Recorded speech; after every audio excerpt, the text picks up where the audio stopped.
What's up, Jermaine?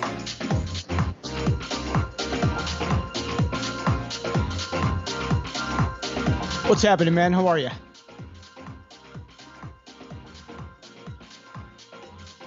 Thanks for checking in.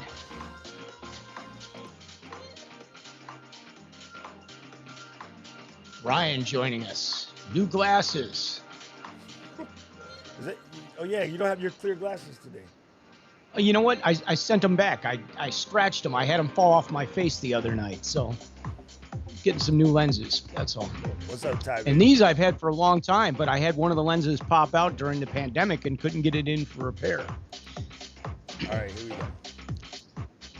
All right, what's up, everybody? Welcome to another week of DJ's live streaming. I am Scott Smoking Silz, one of the original Hot Mix 5, coming to you from Chicago. I am joined by the legendary New Yorker transformed to Hawaii, the legendary Doc Rock. What's up, my man? How are you?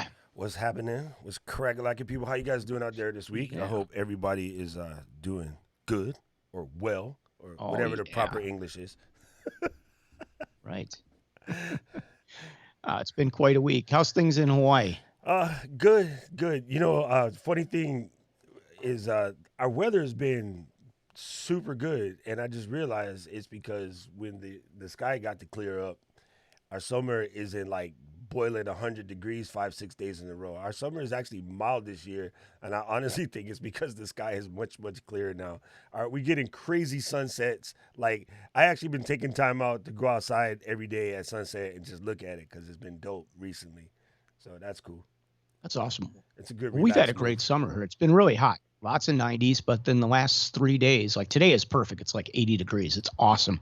But it was actually cool the last couple of days and last couple of nights. We haven't had that. This year has been pretty much 90 degrees every day. So I love it. I mean, I love July. I love August. I love hot weather, long sunny days. Nothing better than that as far as I'm concerned. From the hockey guy, he likes hot weather. Yeah. Hey, there is nothing better than rolling up to the rink with the convertible top down. And then you go into the air-conditioned hockey rink and you come back out and you get right back in the convertible car and go home. It's awesome. I never wanted a convertible. Nothing better, man. That's where I think, guys in LA playing, they got their ride and they're going to the rink. That's the way to do it. That's how you roll. I never wanted a convertible because I could never get the sensation of the wind blowing through my hair because I don't have any.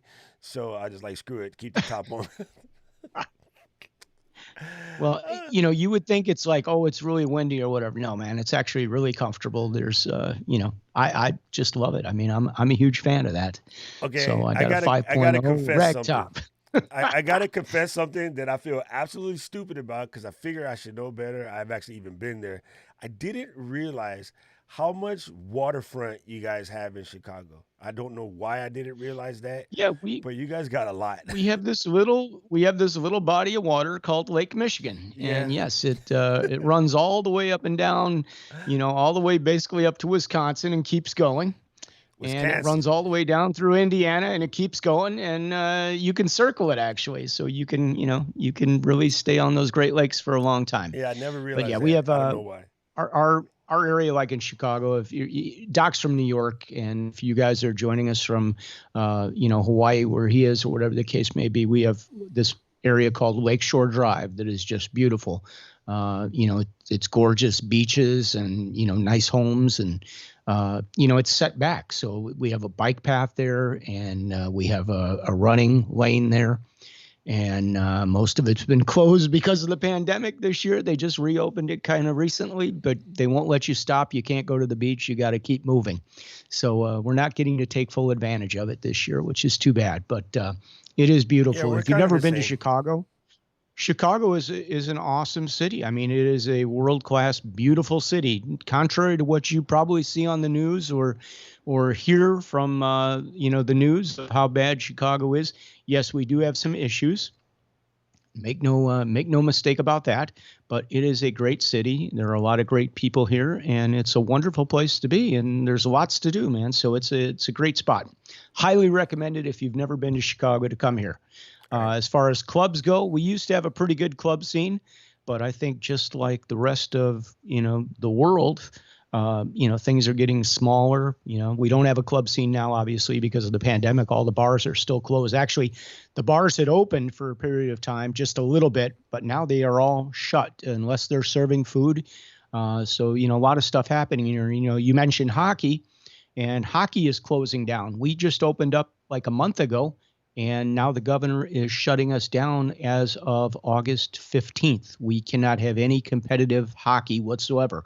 So teams can practice like skills, but they can't compete. They can't even have a scrimmage as far as that sport is concerned. And that's the case for several other sports like football. And I'm not sure wrestling, all this other stuff, things that they consider to be high risk. So it's a political situation here, but that's kind of what's going on. So, we're just excited that we still have summer and that we can join you guys every week. And if things are going the way they are now, we may be joining you even more because streaming is definitely not going away. Yes. But today we will, normally we have a guest on every week, and I was hoping to have a true legend. I'm not going to tell you who it was because he is going to come back on the show. Next week, I have Tim Schomer. If you guys are into freestyle music and you grew up listening to B96 or whatever the case, Tim has been around for a long time. Great guy. Been streaming for a long time. So we're going to be talking to him next week. But today, there's a lot of news out. Apple just released their new iMac computers yesterday, I believe. And so Doc and I were going to run down some of the technology because we've had a number of conversations about like upgrading machines and, what works and what doesn't work. And Doc is just brilliant at this. He is just a great technical person, way better than I am. And I want to go through some of this stuff today because we came on this just a few minutes ago before we actually start the live show. And we were talking about like the new MacBook or an iMac, I should say. And, I was like, I spec'd one out yesterday and it comes out to about $3,300 the way I liked it. And I read down the specs and he's like, oh, no, don't do it that way. Do it this way. And, a way to save some money and really make things work.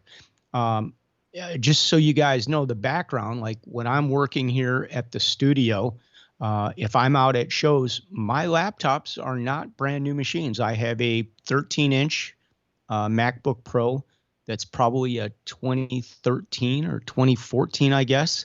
But I have upgraded it. I've put in the maximum amount of RAM.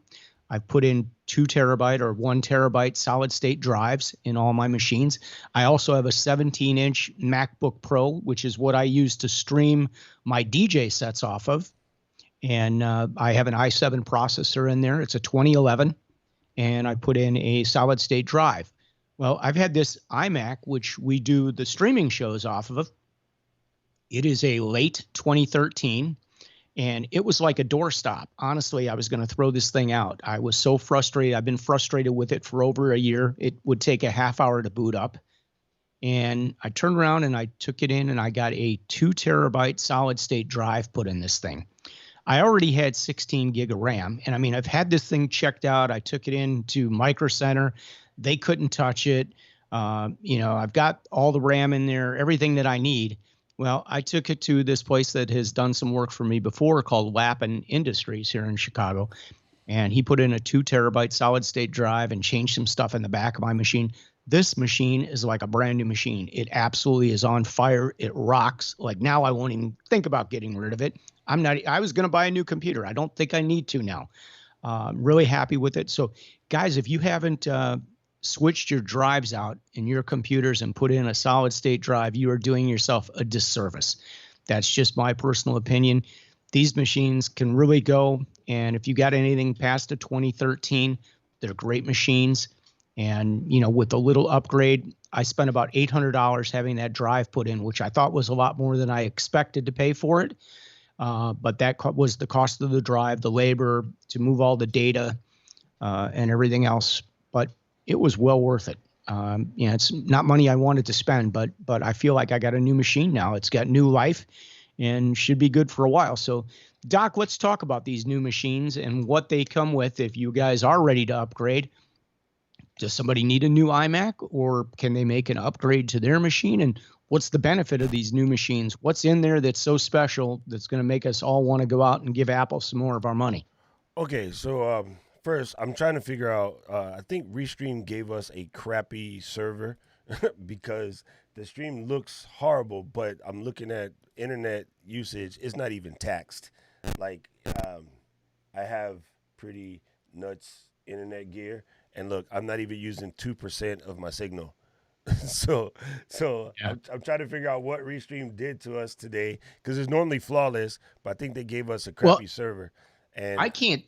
To be honest with you, like I'm looking at it on YouTube, and we look pretty good. Not as okay, good as normal, but it looks okay, pretty good. But looking at my Skype picture, we Skype has look nothing to horrible. do I with it. can't.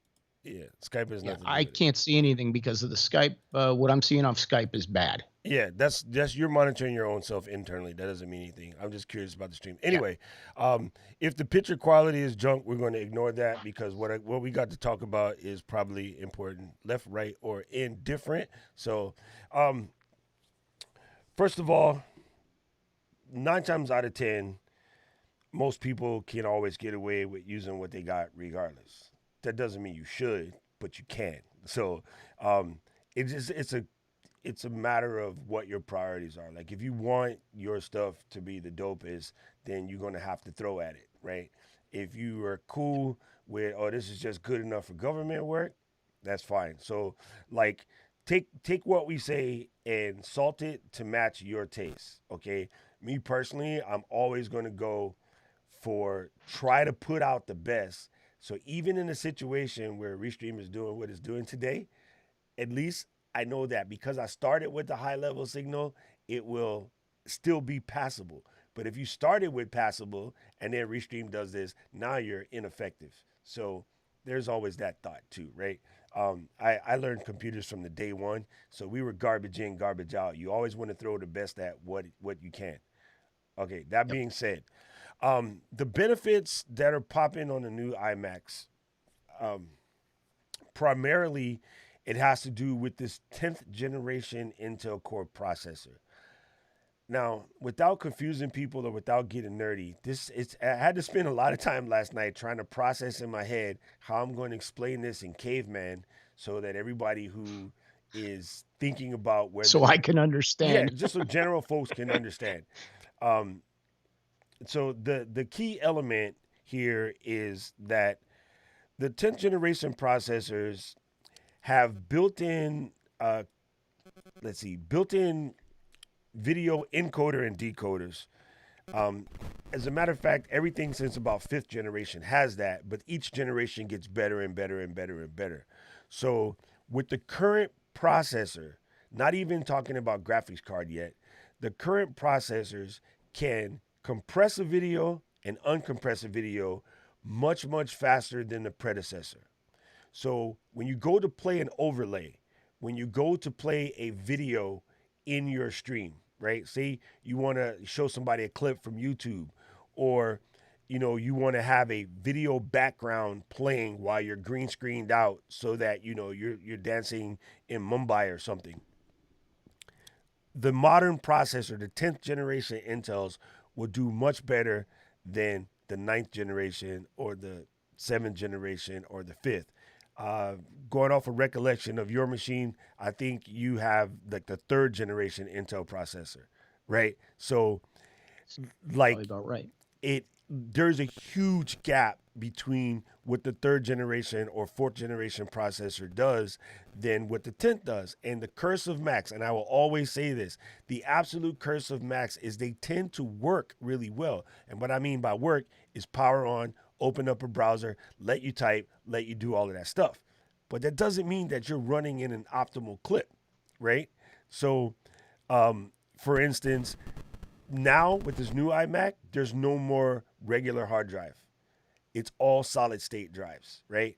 Which is a fantastic thing because even some people that are sitting on 2017 iMacs are starting to see the slowdown in a physically spinning hard drive and it's freaking them out. That was what you were having, right? Scott, you changed yours Yep. to an Absolutely. SSD and just switching it to an SSD brought your machine to life like it did, Wonder Twin Powers activate, boom, form of faster iMac. And this thing's going to the moon now. It's so fast. Okay. You know what I'm It's a saying? rocket. You know what I'm saying? So Hey, we got to behave ourselves, Scott. The boss is watching. What's up, Ecamm? Uh-oh. What's up, Ecamm? Hey, Ecamm Network. So We got to behave. the We got the to just praise the product, okay? a couple of weeks ago, Ken and Glenn came on, and actually it might have been just Glenn came on and did a fantastic talk about how their particular software and theoretically, based off of what he was saying, um, is probably the same for OBS or Streamlabs OBS because they kind of do the same things. They were saying that their money is in really CPU and a little bit of RAM, right? So having a super Jim Dandy GPU or graphics card isn't going to do much for you in the realm of streaming. But I like to put an asterisk on that because what I learned from Stephanie and what I've learned from watching, Mike Alton and some of the other people out there that are doing the sort of strategy side of this, your pre-production and your post-production is where you're going to get the majority of your benefit from having a better, faster computer, right? Like in theory, you could take a 2013 Mac Mini and run a stream perfectly fine as long as you're doing what we're doing right here. Two heads, an overlay, talk to people, press a comment every once in a while. Like, Right. like my man Keep It Techie, right? Hey, he's a good PC dude. I'm gonna have you come on one day and help the DJs with the PC side of things because I can talk Mac for days. My PC knowledge is there, but it ain't gangster, right? I'm like, want to be gangster in that level. So, in theory, the grand scheme of things is you can stream from an iPhone, but I think Yeah. when people say that, that's dismissive, and the reason why that's dismissive, a iPhone 11 is faster than almost every 2014 computer sold, period, in the story. So if you have a computer that's say older than 2015, and then someone says, "Oh, you can stream with an iPhone," your iPhone's faster than that old computer, dummy. Like we're past that, Yeah. because it's a very optimized processor. It doesn't waste anything, which is why the new, like next year Macs will be built off of that same iPhone, iPad processor, and they'll be a lot more beefy because they're deciding that they want to control the optimization versus being left in the hands of what Intel is doing. So this current iMac that came out yesterday is the last Intel iMac, and it is a beast. And I'm going to show you guys how to configure one in a second after I drink So this. here's the big question. If you're thinking about buying a new machine, do you jump in now and buy the last Intel, knowing it's a very well-made machine, just like the 2019 MacBook Pro? Or do you wait? Because typically in everybody that's in the audio video business, typically the software that we use is not always as compatible with that first generation of anything. So when we see a changeover, we don't want to be the first one to put in the new That's operating old. system. That's old. And I get it. So Serato's going to run off that brand new machine day one out of the box. We're not going to 100%. have to wait for an update. Absolutely 100%. You know why you know this? And you're on record with that. I'm going to go on record and I will put my life on it. And I'm going to tell you why. Okay, people, music people especially, so you're allowed to. I'm going to give every music person in the game a pass. We grew up with Pro Tools. If you farted loud enough, Pro Tools would break. Man, Pro Tools doesn't. You can't even run Pro Tools on the same machine with Serato because of. Yes, but that's old stuff. All the modern gear now, everything you can walk into Guitar Center today and purchase, we don't have any drivers anymore, right? We don't need them. Everything is built off the basic USB core, right? The last 3 or 4 Intel machines that came out, Mac or PC.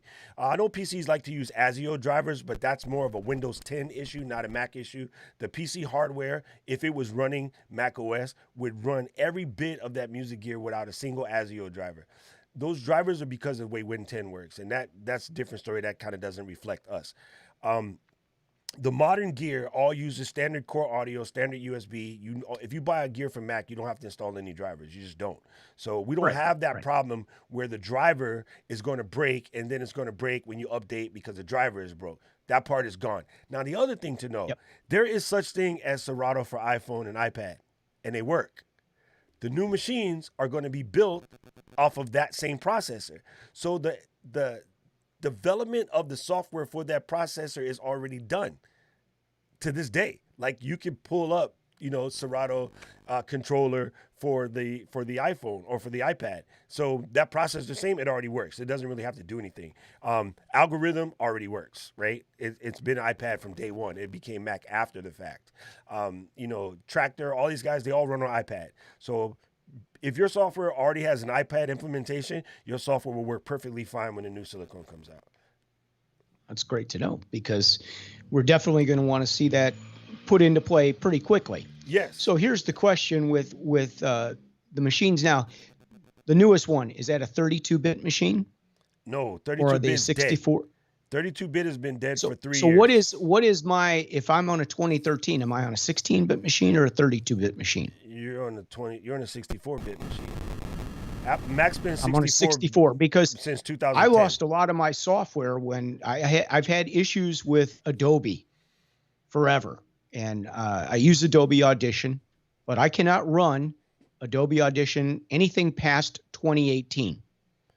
And I had the guy that's like the guy that fixes everything for Adobe, their chief guy that like is the guy that the go-between with the writers and making it work. And he couldn't get it to work. And then he turned around and told me, he goes, well, if you update your operating system, because I was running an older operating system, I did the update and I'm on Catalina. So I'm running 10.15.5. And what did it do for me? It turned around and took some of my software and all my plugins out of play. And it's because of 32-bit versus 64-bit. Yeah. So I ended up losing a lot, and it still doesn't work. Okay, Adobe, if you're listening to me. That's not Adobe's fault. Stop. Your stuff doesn't work. Stop. That's not Adobe's fault. That's not Adobe's fault whatsoever. Adobe is an empty plate. Your plugin manufacturer was told 10 years ago by Apple, if you're a developer, you get a book. And every month you get emails, and they tell you, we are switching to full 64-bit architecture on 2019, January 1st. Arbitrary date. That wasn't the actual date, but we're just going to pick it. And they go, yeah, backdoor. And Apple says, okay, now this is 2013. We're telling you this crap, right? Keep going. December 2018, again, arbitrary dates. They go, listen, people, you got 2 weeks until we switch to 64-bit. Have you updated your plugin? Programmer? Yeah, whatever. Keep going. Earn that money. $400 plugin isotope. Just take it. Boom. Keep taking it. January pops around. Everything goes to 64-bit. Developer goes, oh, Apple, you effed me. I can't believe you broke my plugins. My customers are so angry. 10-year heads up. Not one, not two, not 2 weeks, not 10-year heads up. Apple said, we are going 64-bit because it's better for the people. Now, if you know nothing about computers, every one of you guys passed 6th grade math. Which one's faster, 32-bit or 62-bit? 64. I mean 64. 64. 64. So, you know what I'm saying? So that everybody who's mad at Adobe or Apple, but why doesn't Adobe Audition work Adobe on is my a machine? plate, Scott. Listen, pay attention. Adobe is a plate. I'm trying. Okay, it is a plate. The plug-in that you're using is the food on the plate. Adobe's just a plate. It don't do jack. The plug-in is what's broken, not Adobe. So why does Premiere work? Why does Premiere work, but Adobe doesn't? I mean, Audition does not. On the same machine. Premiere is a more powerful program. No, it's not. And it works. It's not. But Audition does not work. But you're comparing a plate to a pot. They're two different programs. They're two different types of things. What they need the architecture to do is completely different, right? There is an audio element of Premiere, but that's not the same as what Audition is doing, right? Audition's key to success, just like Logic, is everything is non-destructive, right? So when you apply plugins, it doesn't do anything to the actual original audio file until you press 100% apply. So it's able to test and do all these EQ changes and compression changes and stuff on the fly. And in order to do that, you need lanes, and that's what these bits are: 32 lanes, 64 lanes. If I want to run a compressor, a dynamics thing to like do a roll off, I want to run an EQ, and I want to run a loudness attenuation, and put a flanger and a chorus, I need lots of lanes. It's called rush hour. Yeah, you're going to need a lot of power. Okay, so you're trying to rock it off of Country Road. So I can't even get it to load. It hangs on the load in. You All know, right. when the screen comes up and it just hangs. That's the problem. Here's the problem. So 2018 runs great, always has. 2019, not at all. 2020, not at all. The newest version that they just released like a month ago, not at all. Okay, So it's very frustrating. So remind us again, what is your machine?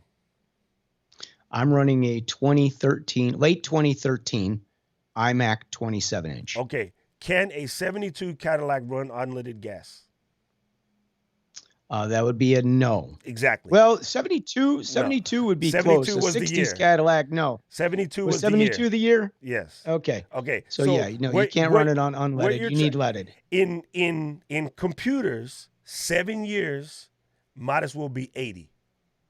Yeah. Okay. I mean, so the processor it used to be 18 months was 80 years. Now it's like you can get some time out of your computer. You don't have to buy a new one every 2 years. If you want to do that, you have to know you cannot stay on the latest software, because the software has been changed to run on the new processors to take advantage of the built-in encoders and the 64-bit lanes, all the extra architecture that we're talking about. So a lot of people assume, oh, it's just new computer, they want my money. No, there's a lot more to this. And again, I don't want to get too nerdy about it, but anything older than say 2018, when we switched to KB Lake, you're going to run into architecture flip problems because there were some things that were done, right? Okay, let's get off of that for a second. I'm going to explain one Ladies and gentlemen, this is why Doc gets so passionate about this. This is why I wanted to do this show today, just so you know. I mean, we need to know this stuff, but I love the passion Doc has for this. I can just see it in his face. It's awesome. So here's one thing that a lot of people are talking about. You know, the number one comment that comes up in the group is, my MacBook makes a lot of noise. The fans come on when I do this. Oh my God, the fans come on. They're supposed to come on. Those fans are designed to protect you. It's like a seatbelt. But in order to address that problem, Intel, because it's the same problem on PC as well. Well, they're switching. They're going to switch processor, and it's going to be.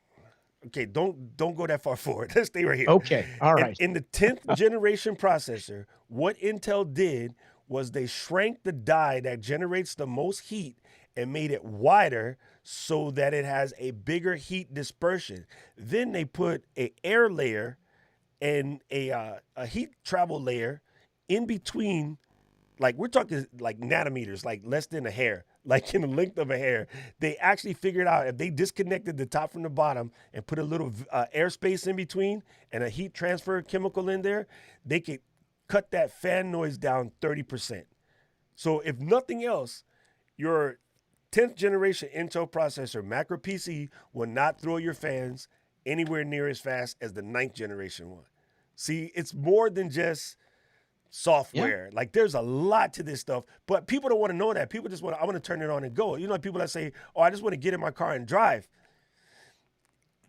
Yes, no. Like if you really want to do this. Well, that's why we buy Macs, because we do want to just turn it on and drive. We want the Mercedes. You put the key in and it drives. It's even not still, it tinker requires a little bit of thinking on your behalf in order to understand how all of this works.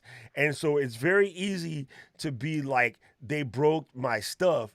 But, and this is back to my original point with Macs just working, computer obsolescence, industry standard, 5 years. Everything after 5 years, you're on your own, and all the idiosyncrasies that come with that, that's on you. And it is what it is. Like, you can't get away from that. It's like good running back. A good running back. But technically, aren't they considered vintage? Like for Apple, it's like 8 years, isn't it? It's 5 years is obsolescence. 8 years is vintage. By obsolescent, obsolescent means we no longer can get or produce parts for. That's 5 years. Vintage means we won't touch it because we're going to get sued if we break it. That's 7 years. Okay. Well, interesting, because Micro Center would not work on my 2013 because they're like, it has to be another year older before we can go in and touch it, because they've got to deal with Apple that they can't go in and modify these machines with anything other than what Apple put in the machine to begin with. So you couldn't get a solid state drive put in by Micro Center. You had to go to somebody else. And so I ended up at this place called Lappin Industries, and they're actually recommended by Apple. I've been sent to them before to have work done on my machines. They do a great job. They're good. Took a long time to get an appointment too, by the way. But, Jet did a great job on it, man. He rocked it out, and it works really nicely now. So I'm torn. I mean, I'd like another machine, but believe it or not, I still have a Pro Tools system in the other room, and it's the old box, and it's got the Motorola chip in it. It's pre-Intel, if you can imagine that, and it still runs Pro Tools pretty nicely. Yeah, it's weird. Like, it's really hard because in music gear, especially in music gear, a lot of times the vintage oriented stuff has better sound or just a different quality or the way it worked or whatever. But again, that Pro Tools box you got back there, I can almost put money on it. There's nothing that box can do because it's Motorola based that you can't do on an iPad. Oh, I'm sure you're absolutely right. So that's because 100%. that becomes the problem, right? Tech is not. I mean, it should have gone away forever, but it still works. That's why I don't get rid of it. I don't use it much. It still works. That is the curse. It is a curse. Okay, I'll put it's this. It's a curse, so I don't want to spend another $3,500. I'll put like this all the in DJs. I'll put this in a young female perspective. There are a bunch of girls right now that are dating some dude who's an absolute donkey for the simple reason that he know how to work it. There you go. And other than that, he's useless. Some of y'all is y'all. Some of y'all is y'all. So I might have been in that category. I ain't gonna hate on anyone, but that's not the play. Just because that's not the play. You know, people are like, oh, I hate this person, blah blah blah, but the sex is good. No, that's not the play. If you're going to do this, you have to do what is right, and you have to think about it from every aspect. My Mac, since I got the 2 terabyte solid state drive, is better. That's for sure. Yeah, and again, what did that do? It's going to make you hold on to it 2 years more longer than you should have. Exactly. So I know. back to the original. But do I buy the new one that just came out yesterday, or do I wait and get the next one with the new chip the new chipset that's coming? I know what I just That's did. the question. I was like, why did I shrink down my overlay? Don't wait. Yeah. Waiting is problematic. Okay, if you can, right? Let's fix this. If your machine is more than 4 years old, just get a new one. If your machine is newer than that, wait. All right. This is a 2017. It's a fully loaded 2017. And in theory, I could wait. Am I? Absolutely not. Why? Because I plan my business pack around. that up and send it over to Chicago. I mean, listen, if this, most of us are doing this as a business. This is our business, right? I plan my business around replacing the machine every 2 years. That is part of the business plan. And most people, from corporations all the way down to Mike in his garage, like making shovels, do not do that.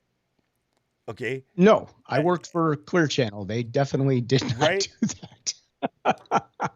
So trust me. What you and this becomes a problem, right? Especially if you are in a media creation business. If your 5-year-old machine will completely work. It'll run Final Cut, Premiere, Audition, Logic, all of that stuff. But if your competitor has the same skill set, we're not going to say I'm better than Mike. Okay, you and Mike are twins, right? You guys split. Right. But Mike got the 2020 machine. You're still rocking the 2015 machine. Everything else being equal, Mike is outproducing you by 40%. Yeah. Okay. I believe it. And then so I don't doubt that.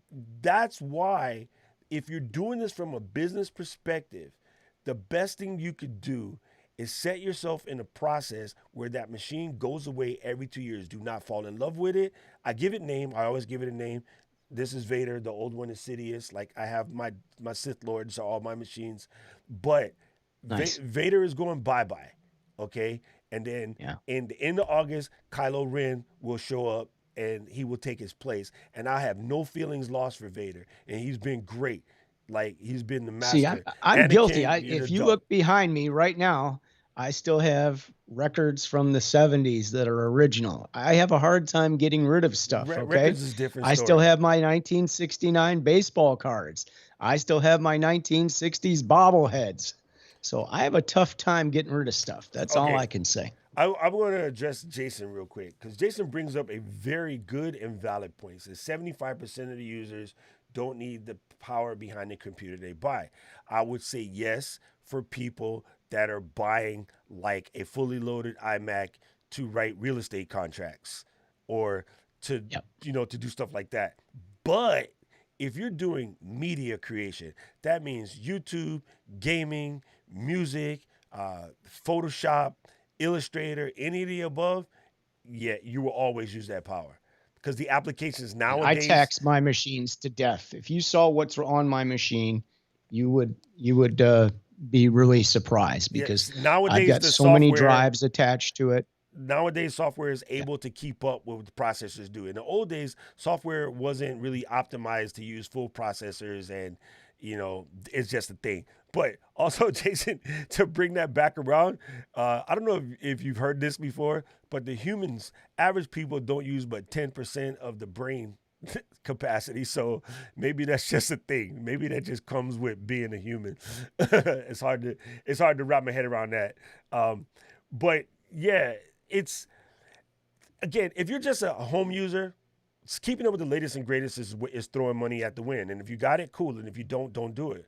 But from a business perspective, every 2 years, just swap it out. Because the other thing that kind of also helps eliminate, it won't 100% eliminate it, but it mitigates that. You almost never, except for the case where you just get a bad machine, you almost never have to worry about downtime because you haven't put yourself in a position to have a machine that like it's on its fifth year and she's doing perfectly fine, and then one day the power supply just eats it because that's what power supplies are built like now. They're not built like before. Yeah. I worked at the Genius Bar. I changed power supplies every day. And the modern machine power supplies, especially in Hawaii, are good for about 3 years because we have poor electricity, lots of humidity, lots of moisture in the air. So it just ruins power supplies. And, it's just one of those things. Like, that's the cost of living out here. You were going to eat power supplies left, right. If you open any computer out here, you look in the power supply, it's rusting.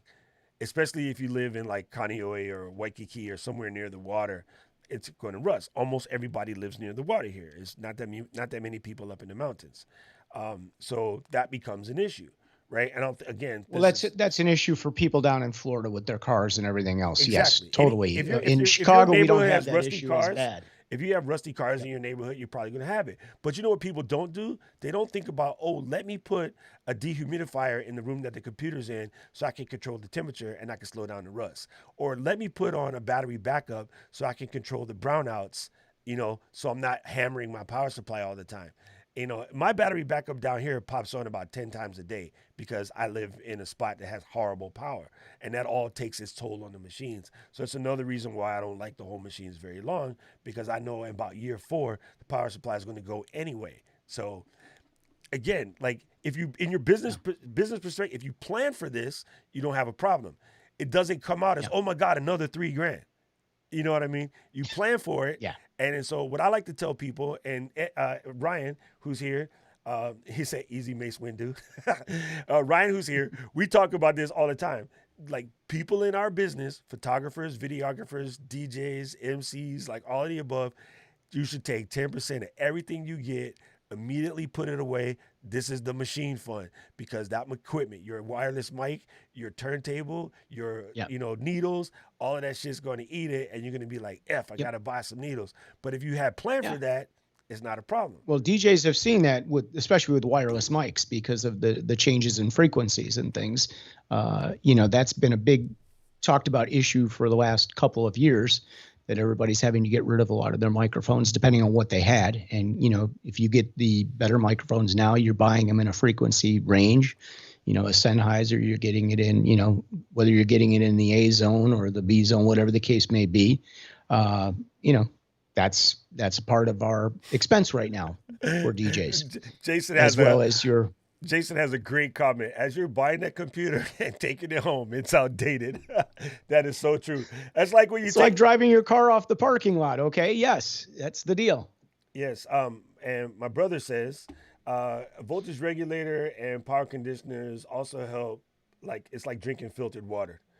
And bro, Yeah. I love your icon. It's pretty awesome. That's my little brother right there. So Oh, nice. it's one of these things where this conversation has been going on for decades, right? Even when we had our store, we sold video cameras and high-end broadcast equipment as well as consumer equipment. And we would have these broadcast guys that would come in and be like, "Oh, my camera's broke. I don't know what I'm gonna do." And we're like, "Do you have a backup camera?" And they're like, "No." I'm like, you walk around the island bragging to be the top video guy. You get all of the And you don't high-end have a jobs. backup. You're shooting for Disney, Discovery Channel, TLC. You're shooting the top stuff. You got one camera. That's your fault. You got one Yeah. camera and a Cadillac Escalade outside, laced, like absolutely laced. So what But you got one camera. if you are going to get rid of your computer? What's the best way to get rid of it, and where could you get the most for it? Do you put it on Facebook? Can you trade it in? I see Apple now is taking trade-ins. Nah, Is sell that it- something sell it that's straight something up. new? The trading game for everybody isn't going to be as good as selling it outright, to homie in the neighborhood through, Craigslist, which absolutely hate, or Facebook Marketplace or something of that nature. Because there are people who just write books. There are people who just write fan fiction. There are people who just need another spot for my kid. My kid wants to, take up making some music. And so, yeah, don't go buy your kid a $3,000 machine. That's crazy. So that's where that market, sort of sits, right? If not, you find a charitable organization like the guy right next door to me. He takes all of my old tech, he cleans it up, and he gives it to like people in transition from homeless to like regular life. He hooks them up with computers. Like I watched a dude give away 350 computers this weekend for back to school for Nice. kids in the housing.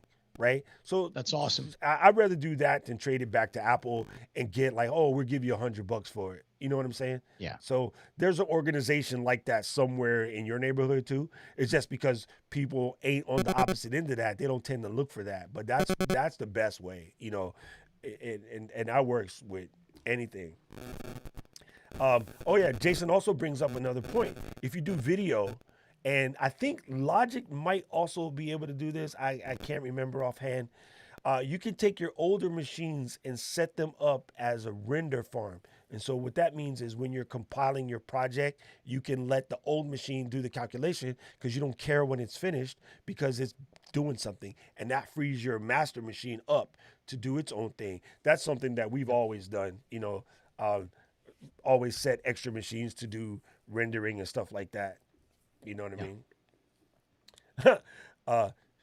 Ryan, keep it a secret. Keep it a secret. He said he knows exactly who I'm talking about when I say the person with the laced out whip, and then I got one camera complaining that it doesn't work and they need it fixed right away. And people do that about their computers too, right? I know many of DJs with one notebook, and then my Serato's acted up, and I got a gig tonight. You pull out the other notebook and keep going. That's what you keep. That's what you keep the old one for. You keep the old one. I'm all about the backup. I'm all about the backup. You have to be. I mean, I got friends It's that not don't even have when- their library. It's not if, it's when. Not if, when. I'll call out Jimmy Taco, who used to not back up his hard drives until I had to yell at him about 3 times. You got to have that data backed up, bro. That's your life, bro. That's all your records that you've taken the time to convert to digital. That's all your cue marks, everything all set in place. And you don't, these guys, these 1 terabyte little babies right here, they go and sell for $80 on a weekly basis. Are you running SSDs? Are you still buying SSDs for those? Or see, this, I like this SSD. I like these. Okay, I like the Lacey's. Let's see.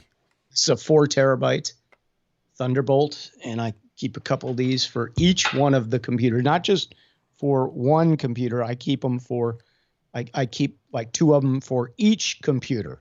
That way I've got my music no matter what. Those ruggeds were literally still are the best spinning drives out for portability. And the reason why people buy them is because you can get a 4 terabyte for like $200. Yep, that's exactly but right. that is still a spinning drive, and even with all It is. the rubber It is, in the but with world, music and Serato, you don't need more than that. I can load those drives up. They sound great. They work great. Okay, They're I dependable. want you to do this to that drive. This is why you buy SSDs. I could do this all day. Well, I don't do that to my drives, Doc. Come on. Yeah, not on purpose, but it's the club. I have totally seen the drunk girl reach in. Yo, Eddie, can you play TLC? And then knock down the whole drunk computer. girl. You got to keep the drunk girls away from me. Yeah, so I mean, I prefer the SSD Security for the simple reason security. that Help security. the SSD is not going to have a physical damage problem. And we live in water. Like we could have a tsunami any day. So I could pretty much pull these out of the water and keep using them. Those ain't going to work. So I love those LaCie drives. They're fantastic. And I would never not at the Apple Store, we use them religiously. But if you can get SSDs, get them. And the prices come down so much. See, back in the day, a 4 terabyte SSD would have been like $2,000. But nowadays, a 4 terabyte SSD is $400. And then actually cheaper on some of the brands like PNY. So at that rate, considering we used to pay $400 for a 200 gig drive, get SSD because it's not going to eat it. It's not just the write speed in that. You know what I mean? That write speed is wonderful when you're doing video and rendering audio, but it's just the safety of the data. Oh, here we go. See, my little brother he thinks just like me. He's on it, huh? It's not he said the same thing I said. It's not just the write speed because you don't need that power for what we're doing, but the data is a little bit safer here, and also it makes your backup times faster, so you're more likely to back up because your machine doesn't take 8 hours to back up. It'll back up literally the speeds of these drives. I can move 4 terabytes of data across one of these in less than an hour. Yeah. So my next question for you. Let's talk about one of two things. Let's talk about configuring one of these new iMacs, and then let's talk about what the difference will be with the new chip. I mean, we've covered a little bit of this, but if we go to the new chipset, that's going to be the AMD. Is that correct? That's going to be the one that's coming out of ARM. And that is confusing because ARM, there's a lineage between AMD and the modern ARM processor, but the ARM processors that are coming out for Apple is Apple. Okay. So the first computers that we're going to see with that processor will be a new iMac. Is that or MacBook Pro? Is that correct? Probably a new MacBook or a MacBook Pro, not necessarily Pro, but it will probably be a new notebook first, or because this last Intel iMac came out and I think the reason why we didn't get it right now is they're saving it for the body style change, right? The iMac that we see right now, there will be a body style change on the next one, say maybe next August, and they'll put that silicon in there with the new body style change. So we're going to get major changes coming. Yeah, the next update will be a major change. Okay. I saw your comment, Robert. I'm sending it to you in 1 second. Yeah. So yes, Jason brings up a very valid point, and I can't stress this enough. These particular Macs that are coming out right now are very much placeholders. However, because of the fantastic changes in 10th generation and 9th generation, it's worth still getting, even though it's a placeholder. Okay. So given the choice of buying the brand new, 2019, is that the latest MacBook Pro that we can get right now, or did they have an update to that? There was 2020. There is a 2020. Yeah. Okay. So the 2019 was supposed to be a phenomenal machine, according to the experts. And that includes Glenn and Ken from Ecamm that think the world of the 2019 MacBook Pro. They highly recommend it. I know we have the improvement to the keyboard, improvement to everything. Seems to be running rock solid for streaming. So, it's a great option. I'd say if you get a hold of a 2019 MacBook Pro right now, that would be the way to go. That's And then what you. wait for That's that what new you machine can. to That's come what out. you can buy. Okay, it is technically a 2019 because it came out like 3 days before Christmas. But I call it a 2020 because it's the newest one. But yeah, Okay. That's what I thought was the the actual newest, number is the latest and 2019, greatest. but it came out like a week before the year rolled. So all it is a 16-inch MacBook Pro. There's one sitting on the table right over there. It's And that's flawed. got an i9 processor in it, correct? It's an Yes, i9? yes. Okay. Well, no, it is if you want it that way. It starts at i5. Oh, it does start on the Mac. Well, that would be a 13-inch, though, wouldn't it? For Nope. the i5, or can you get a 16-inch i5? You can get a 16-inch i5. I think. All right, Let so me this is double check interesting that. because my 2011 MacBook Pro, which No, is a it's an i7. 17-inch, has an i7. The Yeah. 16-inch starts And at i7. okay. Well, now this new MacBook or iMac that came out yesterday comes in an i5 or an i9 processor. Is that correct? i5, i7, i9. I believe. Oh, they do have a 7. Okay. I thought it was going to be i5, i9. So for what we do, what do you recommend that we have? Should we have an i5, an i7, or an i9 processor in our machines? Unless your credit card / wife is the only thing stopping you from not getting an i5, don't buy an i5. But if that's all you can get it. All right. But if you can only upgrade one thing in that whole situation, make it the processor. Because iMacs, you can change the RAM.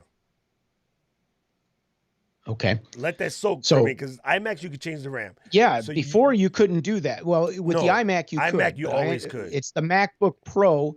You cannot change the Right. RAM. You have to buy it configured and keep it that way. Is that correct? Yes, that has to be soldered on. Or can you go black market and get it changed out? No, I wouldn't do that because it's soldered on the board. Okay. So Okay. this is the other reason why, for a production machine, was staying in your house. Yeah, you're not going to lug an iMac to the club. Let's just get that straight. But for your production machine, what's in the house, what you're probably using for streaming or editing or doing whatever, this is the move right here. You get a iMac, you put 8 gigs of RAM in it, and if you can make only one upgrade the processor. If you can make 2 upgrades, then you upgrade the processor and the graphics card. What you don't want to do, you don't want to put in anything higher than the 512. I know that's going to freak why is people that? out. I know it's going to freak people out. Yeah, it does. Because, I mean, I don't feel like, I don't know why they had MacBooks with 128,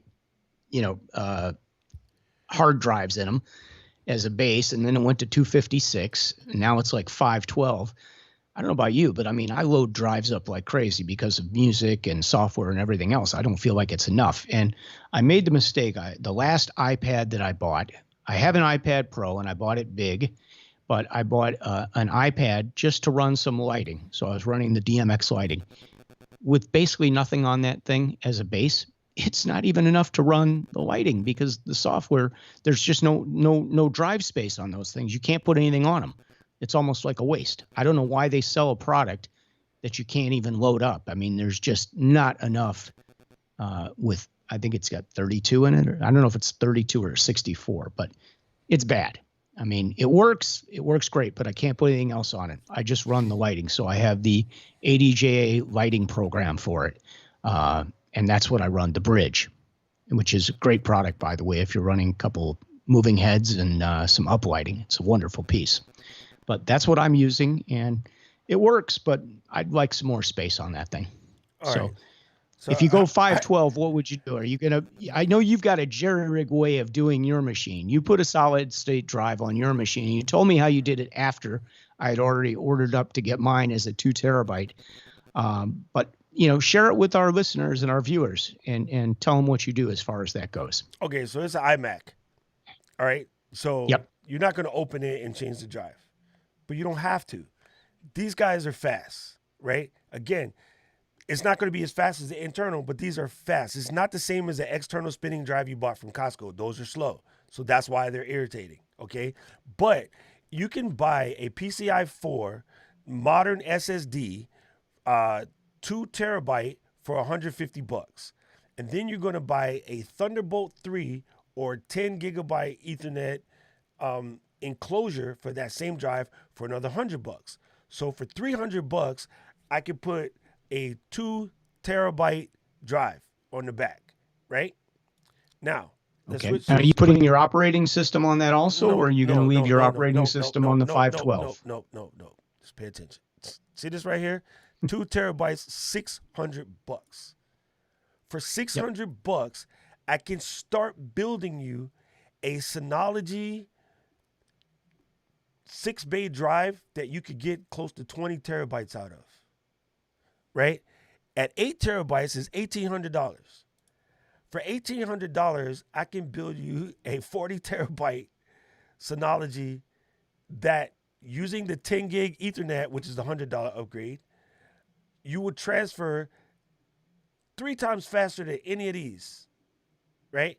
You can pull. So you would do that $100 upgrade on the Ethernet? Always, because you're just going to get better throughput in general. Even when it's acting as is normal, even when it's acting as a normal gigabit, it's going to run better on the 10 gig. And all the new networking stuff from heretofore will be migrating to 10 gigabit. So you don't buy the old one, okay? So, well, I have a WD, I have a NAS drive. So I have the WD 4100, and it has 4 bays in it. I put in 8 terabyte drives in there. So I put the red drives in there. It's a dog with fleas. It is probably the worst purchase I have ever made. Even though it should have been the best purchase I ever made, it is the worst purchase because you the bought seek spinning time drives. on it is so slow that I can literally put in a search for a song, and in a half hour, I may not have the results. So it is totally useless. And yet, if I pull it up on my iPhone, which you can do, I can go to my iPhone and pull up that NAS drive. It will come up much faster off my iPhone than it will off my computer. And it's hooked up through Ethernet. Explain that one to me, please. You're talking about 5,400 RPM spinning drives. Every single 5,400 RPM spinning drive should be taken to the ocean and drowned. We live in 2020. That's not specs for 2020. Okay? But I just bought that thing like 2 years ago, honestly. That's your fault. Yeah, I 2 know. years in computers is not the car. I know. You got to disconnect computers from years, months. That's the word. Okay? But now, a properly configured RAID has been out for decades, but people don't do that. People go and buy what they see at Best Buy or Costco. Well, that's what this is a RAID. I mean, it is a RAID. Maybe RAID. You bought a slow RAID. Yes. RAIDs need to have, if you're going to have spinning drive RAIDs, you need 7,200 RPM. You also need a RAID that has a processor, not just the 7,200 RPM drives. Okay. So for instance, that Western Digital RAID is, even if you filled it with 7,200 RPM drives, there's that, and there's a RAID card that mitigates the RAID, but it doesn't have a CPU. But the Synology, the QNAP, the Buffalo, the Pegasus, they all have they have a MacBook CPU in there to mitigate the data. Like, they literally have the equivalent of a small MacBook inside the thing. So what that does is it's able to go, hey, go, and it's a traffic director. So when everyone has directions, it moves faster. So all of that seek time and that other stuff you're running into, that's a problem because the RAID that you have doesn't have a CPU. Also, on the bottom of that RAID, there might be a small door. If there's a small door where you can put a little micro M2 SSD, you can buy one of those for $50, and you stick that on there, 128 gigs, and what it will do is it will cache things. And because you're working with audio files, 128 is enough. It will cache the drives. So when you go to search for them, it can pull it quicker, right? And again, there is a USB. There is a connection for USB on that, if that's what you're referring to, where you could actually like put a drive on there. No. Because it was designed to be able to move stuff. I don't know if that's what you're referring to. That's not it. So for all the people out there, I am getting a lesson right now, and you are watching it live. Okay, I feel like a complete imbecile here with some of this stuff, and yet I've been pretty successful over the years, and I think I'm pretty tech savvy. So I am getting a lesson here, and I hope you guys are too, because this is a lot of stuff that will affect you. Okay, here's the problem with tech savvy. Tech savvy is the same thing as golf. I know dudes that are a single-digit handicapper, right? But like myself. Right? And that's fantastic, but that's not Tiger Woods. Unfortunately, in order to get to that, it requires a total insane level of dedication to learning this stuff. And mostly I get it because I configure machines for friends, families, customers, clients. And so I've seen the headaches after the fact. And I'm normally brought in to I'll say it, I'm normally brought in to unf somebody's nephew's recommendation or somebody trying to buy something on the cheap. And Yeah. unfortunately, Well, I wasn't going cheap on this. I mean, it was not a cheap process to put that NAS drive in. And I thought that no, would be but the best backup system for me for keeping all the music, because I have about 8 terabytes of music, yeah, for and I don't backup, want to lose yes. it. For backup, But that's an incredible system. But backup is not the same thing as work drive. yeah, well, So I found that out the you hard know, way, because I yeah. wanted to still be able to at least look up music. If I have something that I need, I thought I could pull it up fairly quickly and it would just pop up. So And that is here's the not the curse. case. Here's the curse of our industry. Tech jobs are rampant. So the type of nerds like me or like my brother or like Ryan, we all have jobs at places that are no longer retail. The guys in retail are dudes who read a bunch of articles, play a bunch of video games, and don't really understand the bottom layer of the tech, right? So they just recommend what they saw Linus recommend and not necessarily do the homework. And I've watched it happen. It's even at Apple. It's horrible right now.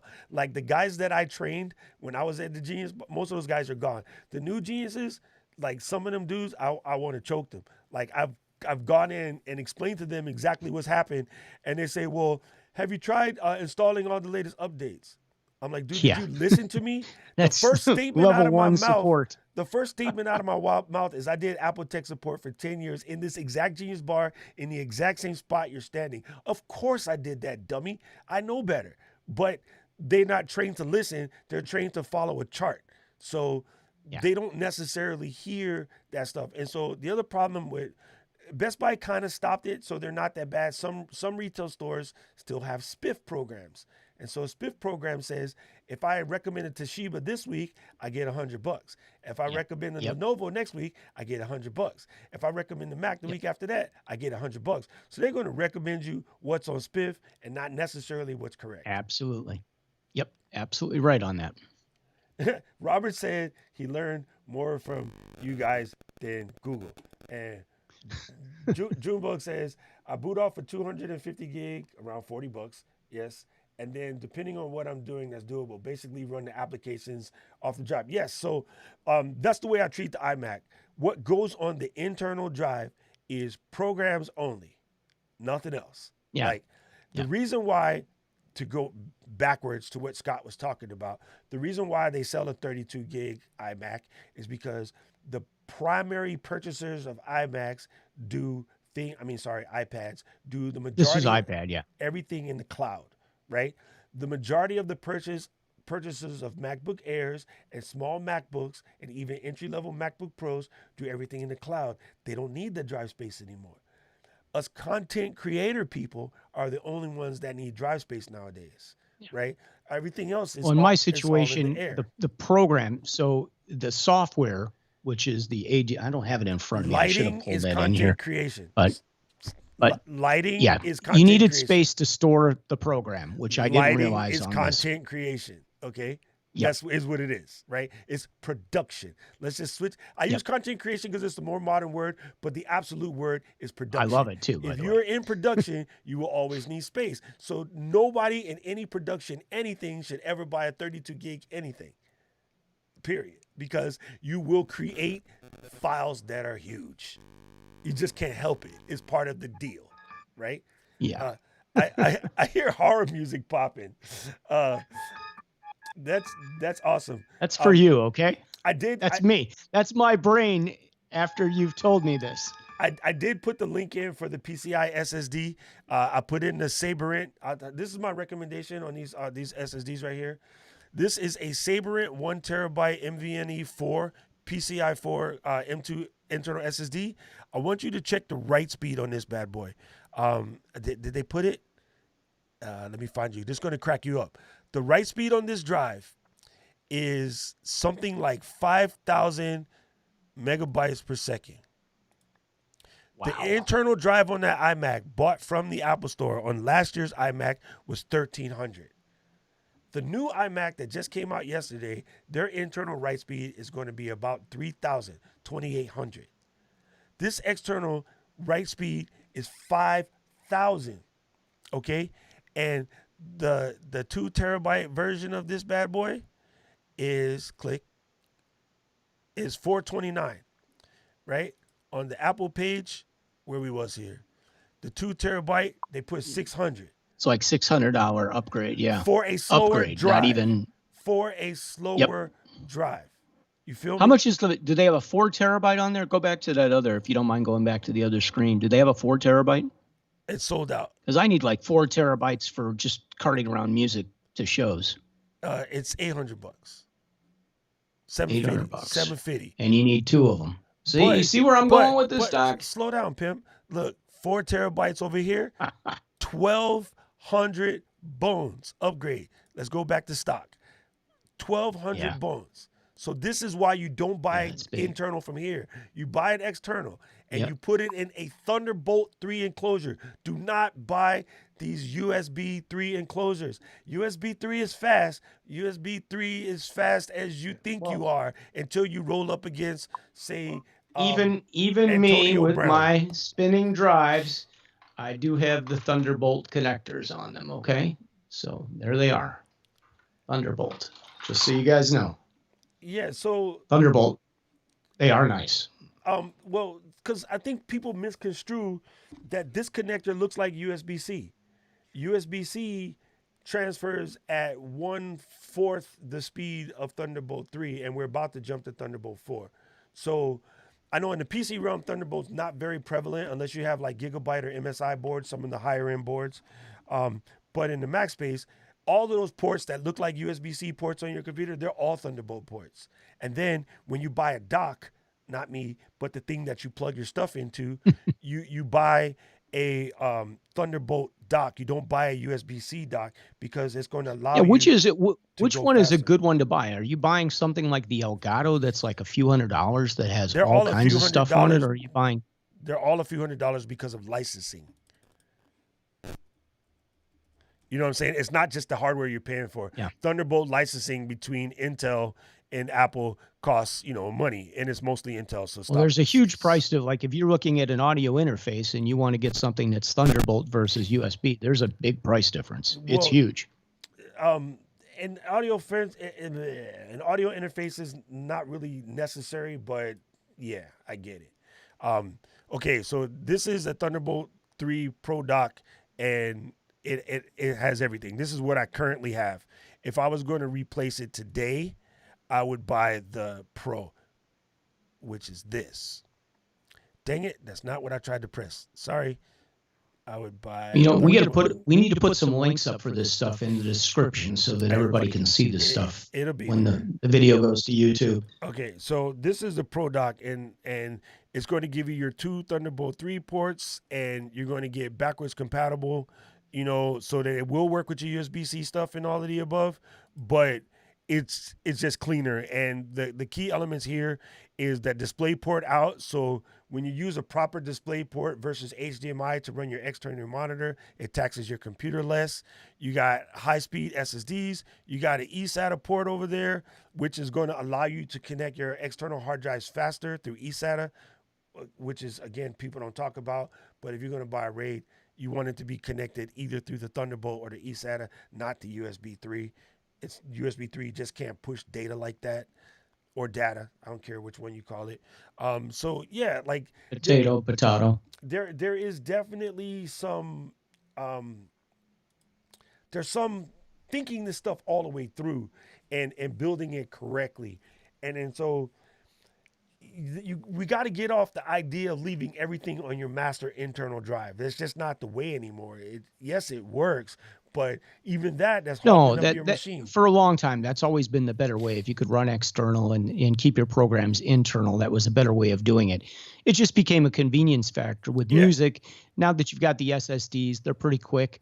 Serato doesn't eat a ton of speed out of your machines or your hard drives, where you can run music off of it. And it's the convenience factor of having something on the computer if you need it versus uh-oh, the drive, where's my drive? Where's my cable? Or, all of a sudden you got an issue, you didn't have a backup, whatever. So it was just a nice way of having an additional backup. That's really what it comes down to. Well, the other thing that a lot of people misconstrue, and like this is something that we used to talk about all the time when like Final Cut first came out. Um, we would tell people run two externals, right? So you can have one scratch disk that's handling the video and one scratch disk is handling audio. So that way it was quicker because they weren't both trying to write to the same disk. They were writing like this. And so it was faster, you know? And software has been much better optimized for that nowadays. And because we're dealing with SSD, when you're dealing with PCI writing to the disk has more lanes. So that's why the same drive SSD, you can buy a PCI 3 SSD or a PCI 4 SSD, and the 4 is faster because the 4 is writing down more lanes. Again, think of it as traffic sending the data versus this traffic sending the data. So it's a 2-lane road versus a 16-lane road. And it's different. I want to touch on Jason's comment real quick. Jason said, with the Apple stuff, you're paying for the Apple logo. Yes and no. These internal drives, yes, they're more expensive, but there is a reason for it. Besides, they're not completely just robbing you. Part of it has to do is this is hard to explain. When we used to drive remote control cars, or if you fly remote control planes or whatever, things like that, you buy what's known as matched pairs. Even in memory, actually for PC RAM, you could buy what was a matched pair. There was extra quality control and testing done to make sure that these chips are identical twins. Where the stuff that you just go randomly buy, they're close enough, like they're fraternal twins. They work, they do the same thing, but the first pair has been tested that their speeds are so close that you'll never run into a problem. And so they have higher performance. And they will do that with batteries. So even for racing, you could buy a pair of matched pair tires where they have been weighed to be the exact same thing. Matched pair tires cost more, but requires more quality control effort so that you can get, things that are lined up. So the internal drives, they go through a higher level of scrutiny at the factory. So the manufacturer that made the Sabarin drive is quite possibly the same manufacturer that's making this drive, right? So the Apple ones primarily are Samsung. So they'll call Samsung and go, I want you to comb the batch of chips, and we want the highest tested, highest batch chips you got for our internal SSDs. And Samsung will go, absolutely, we got you. It's going to cost you 30% more. And Apple goes, we don't care because our users are used to paying that. Right? And so they'll do it. So it's not just Apple buy the same shit from the swap meet. Sorry, they don't buy the same stuff from the swap meet. Well, that's the PC way of doing and things. then slap a label on it, and then be like, okay, buy this because it has this label. They really, I swear to you, I'm an ex-Apple employee. They really don't do that, but it is. There's different overhead. There's also, they write in the support costs as well, because their support isn't on the phone calling New Delhi. Their support requires going down to the South Side Chicago, walk in the store, and go see Mike in person. So Mike gets paid $60,000 a year to talk to you in person. So you're also paying for your support up front too, because you can normally choke an actual person versus, have you restarted your computer today, sir? So that's the other reason why there is somewhat of. Oh, please! I've been on the phone with AT&T too much the last few weeks. I know about that very much. So I get you. Yeah, Keep It Techie brings up, like, before we wrap this, I'll bring this to, he brings up a value point. The longevity of SSD is out there, right? Like SSD, there's been a lot of talk about SSD and their life and their write failures. And in theory, in laboratory theory, a spinning hard drive theoretically can hold the data longer, right? But I gotta say, I have SSDs that are 10 years old that still work. I have spinning drives that are 10 years old that still work. If I really gotta keep it, like keep it, it's on my RAID in the back. I have a 20 terabyte RAID, and swap those drives every 2 years or so. Just pull and replace the drives, take the old drives and repurpose them. Or are you pulling them before they tell you Oh to pull yeah, them, oh or yeah, you just yeah. pulling them to pull them? Because Yes, sir. I leave mine in there. I haven't had any, any error messages or anything. It seems to work just fine It does work just fine, 100%. until it doesn't Until work it just doesn't. fine. So I preemptively don't, because I've done this. I've watched the dude cry Yeah, I because know. he went to Italy on his 25-year anniversary. He took all these pictures. It was the greatest thing. He got home. He copied them to the hard drive. He deleted the SSD card. I mean, sorry, the SD card. And then the Western Digital external drive failed. And he's staring at me, and the wife is looking at him like, I'm about to F you up. Those are the best pictures we've ever taken, and I'm about to divorce you over Yep. this.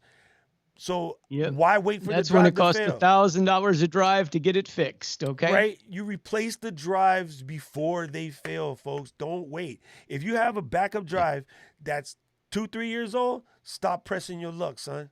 Stop pressing your Yep. luck. Yep. That's not much different than playing the That's good pullout advice game. for any DJ out there with your music, guys. And trust me, I've been down that road before where you lose a drive, and it is not pretty. It is not fun. And you will kick yourself, and you will kick yourself, and you will kick yourself. And I know you don't want to spend that $200, but you better spend that $200 ahead of time.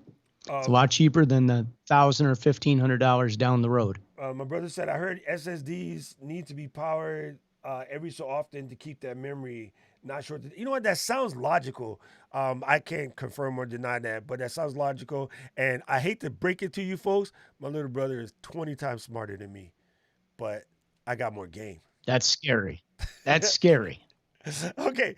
Last thing. Because I love how animated you get when we start talking technology, Doc. I mean, you just let it all out. I love it. Hey, June's animation is, I think, the SSD. That little geekism comes out in you big time. I can see it right here from Chicago. One last thing on hard drives before we bounce.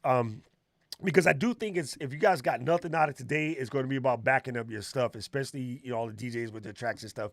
And I actually appreciate the fact that Serato and Rekordbox and Algorithm and all these guys are wanting us to use cloud-oriented libraries, because you have a much harder chance of losing all your data in the cloud-oriented library. So I appreciate that.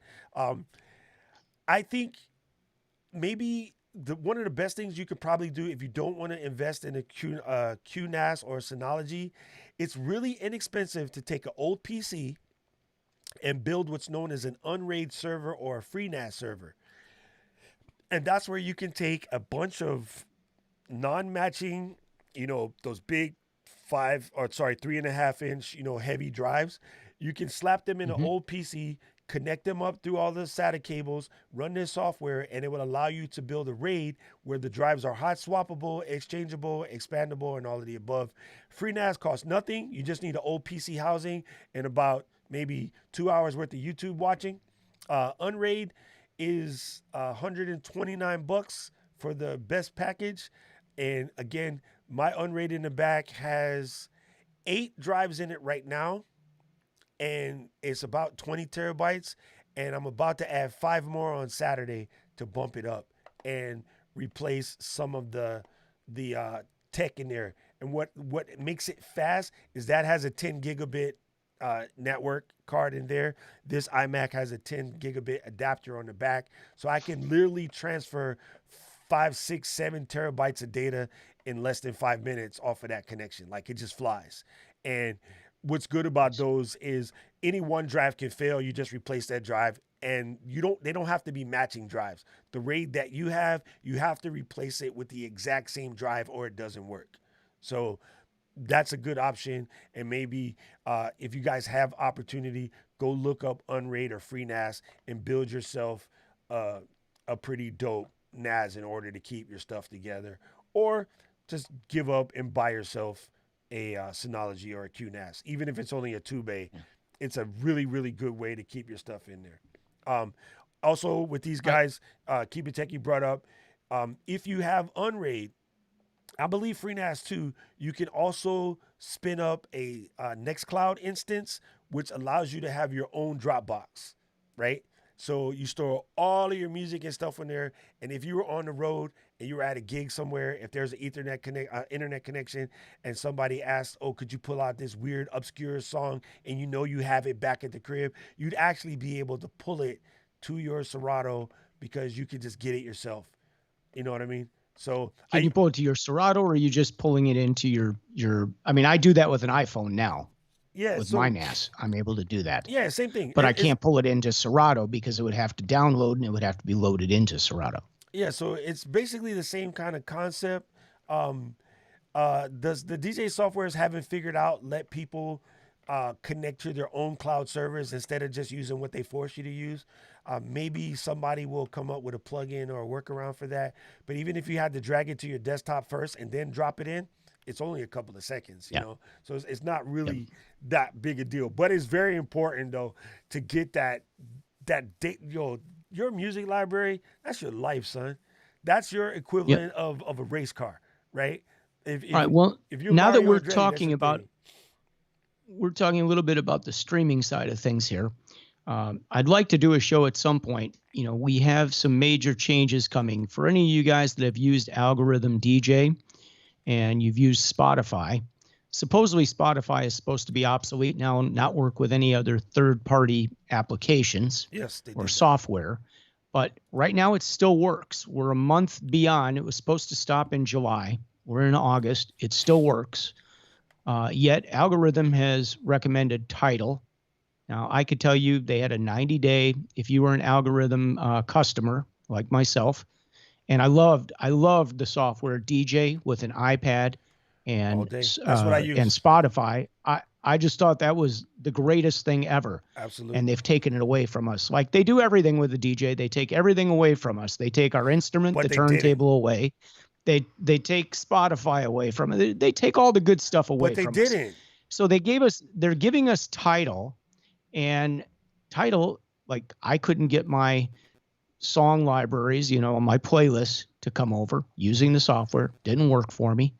Now I came to find out that even though you have the 90-day trial from Tidal, you have to have a pro version of DJ in order to make it work.